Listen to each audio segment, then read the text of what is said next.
समय की बात है। सुंदरपुर गांव में मोहन नाम का एक गरीब किसान अपनी पत्नी मीना और बेटी राधा के साथ रहता था। वो खेती बाड़ी करके अपने घर का गुजारा किया करता था।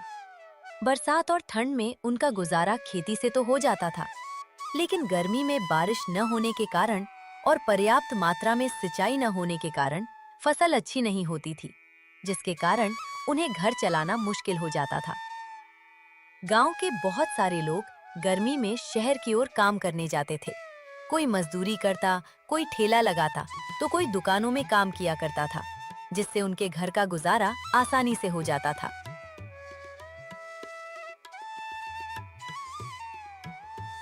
मोहन बेटा, कैसे हो? सब खैरियत? गुजारा तो हो रहा है ना घर का अच्छे से? हाँ काका, सब खैरियत है।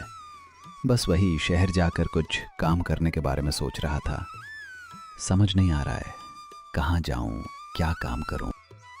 अरे बेटा, मेरा बेटा तो गर्मी के मौसम में हर बार मुंबई जाता है। वहां पर वो एक बड़े से किराने की दुकान में काम करता है। उसे वहां अच्छी खासी रकम मिल जाती है, जिससे हमारा गुजारा आसानी से हो जाता है। अगर तुम चाहो तो क्या मैं तुम्हारे लिए बात करूं? काका, मैं घर जाकर आपको बताऊंगा। वैसे राजू को कितने रुपए मिल जाते हैं एक महीने में? यही कोई 2 से 2,500 मिल जाते हैं बेटा। शहर में अच्छी कीमत दी जाती है। ठीक है काका, मैं आपको कल बताता हूँ। मीना से भी तो इसके बारे में बातचीत करनी है। गर्मी का मौसम आने ही वाला था। सभी लोग बाहर जाने की तैयारी कर रहे थे। मोहन भी इस बार बाहर जाने की सोच रहा था, मगर उसे समझ में नहीं आ रहा था कि बाहर लोग कैसे रहते हैं, वहाँ का माहौल कैसा है। इसीलिए वो बाहर कमाने जाने से घबरा रहा था। इतने उदास क्यों हो जी? कुछ बात है क्या? नहीं मीना, बस इस गर्मी में मैं भी बाहर जाने की सोच रहा था। सुना है शहर में कमाई की अच्छी रकम दी जाती है। अगर मैं भी बाहर कमाने गया तो घर का गुजारा आसानी से हो जाएगा। राधा की पढ़ाई भी हम अच्छे स्कूल से करवा सकते हैं। हाँ जी, हम बाहर जाकर कुछ काम कर सकते हैं। मैंने सुना है दिल्ली के लोग छोला भटूरा बहुत खाते हैं। वहाँ पर सबसे फेमस छोला भटूरा ही है। क्यों ना हम भी वहाँ जाकर छोला भटूरा का दुकान लगाए, शायद कमाई अच्छी हो जाए।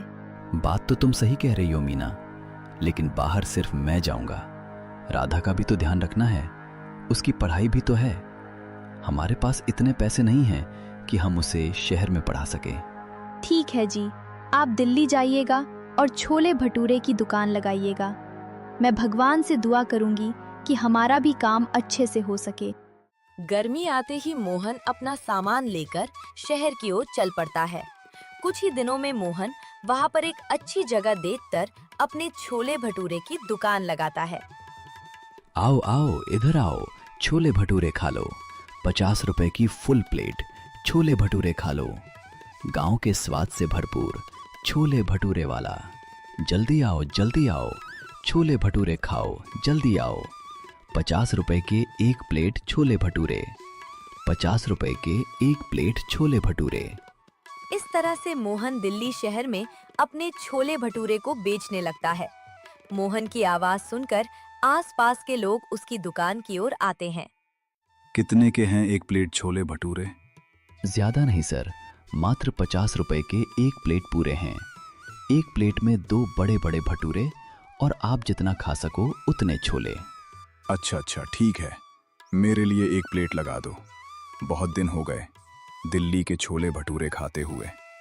आज तुम्हारे हाथ के छोले भटूरे का स्वाद चखता हूँ। हाँ सर, क्यों नहीं, आप बैठिए, मैं तुरंत आपके लिए एक प्लेट छोले भटूरे लगाता हूँ। थोड़ी ही देर में मोहन एक प्लेट छोले भटूरे उस आदमी को दे देता है।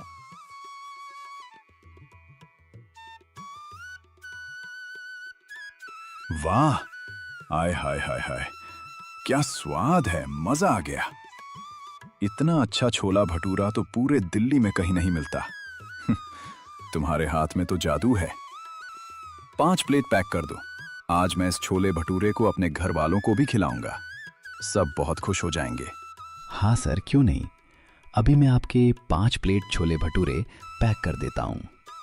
मोहन तुरंत 5 प्लेट छोले भटूरे पैक करता है और साहब जी को दे देता है। साहब जी उसे 500 रुपए देते हैं। सर जी, ये रहे आपके बाकी 200 रुपए। लीजिए सर जी। नहीं, मैंने इससे अच्छे छोले भटूरे पहले कभी नहीं खाए। तुमने मुझे बहुत खुश किया। मेरी तरफ से 200 रुपए टिप तुम ही रखो। इतना कहकर वो आदमी वहां से चला गया। मोहन बहुत खुश था। आज उसके पहले कस्टमर से ही बहुत अच्छा मुनाफा हो गया था और छोले भटूरे की तारीफ भी हो गई थी। थोड़ी ही देर में उसकी दुकान पर काफी भीड़ लगने लगी। मोहन सभी को छोले भटूरे देने लगा। सभी लोग उसके छोले भटूरे का बहुत तारीफ कर रहे थे। वो अंदर ही अंदर बहुत खुश था। शाम होने को आ गई थी। उसने अपना दुकान बंद किया और वहां से चला गया। वो रोज सुबह 8 बजे से शाम के 5 बजे तक दुकान लगाता और फिर दुकान बंद करके घर लौट जाता। एक प्लेट छोले भटूरे देना, बहुत भूखा हूँ। मैंने तुम्हारे दुकान के बारे में बहुत सुना है। सुना है तुम छोले भटूरे में गांव वाला स्वाद दे देते हो। ठीक है, लगाओ। फिर आज मैं भी देखूं कैसे हैं तुम्हारे छोले भटूरे। हाँ सर, क्यों नहीं, अभी लगा देता हूँ। आप थोड़ी देर बैठ जाइए। मोहन तुरंत ही उस आदमी को 1 प्लेट छोले भटूरे दे देता है। अरे वाह, सच में तुम्हारे हाथों में तो जादू है।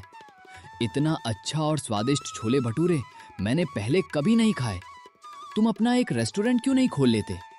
अगर तुम अपना एक रेस्टोरेंट खोल दोगे तो कुछ ही दिनों में माला माल हो जाओगे। नहीं सर जी, हम तो यहाँ बस गर्मी के मौसम में ही दुकान लगाने आते हैं, फिर अपने गांव में ही खेती बाड़ी करके गुजारा करते हैं। फिर हम यहाँ रेस्टोरेंट कैसे खोल सकते हैं? हाँ, तुम्हारा भी कहना ठीक है। कितने पैसे हुए इस छोले भटूरे के? जी सर, वहाँ नीचे बोर्ड पर लिखा है 50 रुपए के 1 प्लेट छोले भटूरे। आदमी मोहन को 50 रुपए देकर चला जाता है। इसी तरह छोले भटूरे बेचते बेचते मोहन को 1 महीने हो जाते हैं। उसने पूरे 20,000 रुपए इकट्ठे कर लिए थे।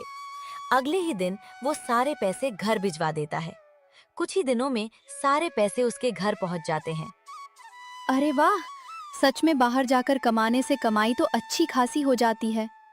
1 ही महीने में उन्होंने 20,000 रुपए भेज दिए।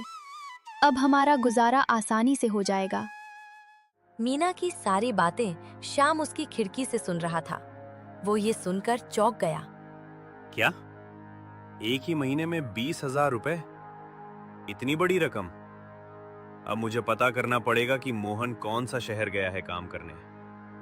मैं भी वहां जाऊंगा, अपनी दुकान लगाऊंगा और मैं भी माला माल हो जाऊंगा। अगले दिन श्याम गांव में पता करने लगता है कि मोहन कौन सा शहर गया है। बहुत खोजबीन करने के बाद श्याम को पता चल जाता है। अगले दिन वो भी अपना सामान लेकर दिल्ली शहर की ओर निकल पड़ता है। उधर मोहन पूरी ईमानदारी के साथ छोले भटूरे बेच रहा था। अगले दिन उसने जैसे ही अपना ठेला लगाया, उसने अपने ही बगल श्याम को ठेला लगाए देखा। वो पूरी तरह चौंक गया। अरे श्याम, तुम यहाँ? तुमने भी छोले भटूरे का दुकान लगा लिया। चलो अच्छा है, यहाँ पर छोले भटूरे की बहुत अधिक बिक्री होती है। ईमानदारी